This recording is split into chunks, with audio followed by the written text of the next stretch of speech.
Pažiūrėkim patarimą šiandien jums pagal čakras. Pirma čakra. Šiandien pasitikėkit savo gebėjimu kurti, nebijokit pradėti nuo mažų realių veiksmų. Antra čakra. Emociniam plane. Atleiskit savo už klaidas, kitiems už skaudinimus.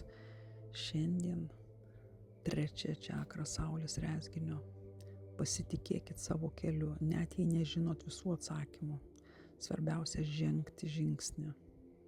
Širdies čakra, klausyk širdies ne proto. Šiandien užduok savo klausimą, ką rinktųsi meilė ir sektų atsakymų. Penkta gerklės čakra. Išdrįsk pasakyti, ko nori. Kalbėk tiesą su švelnumu ir pasitikėjimu. Šešta intuicija. Tu esi pakankamai toks, koks esi. Šiandien praktikuok pasitikėjimą. Ir septinta. Leisk senam išnykti, kad nauja galėtų gimti.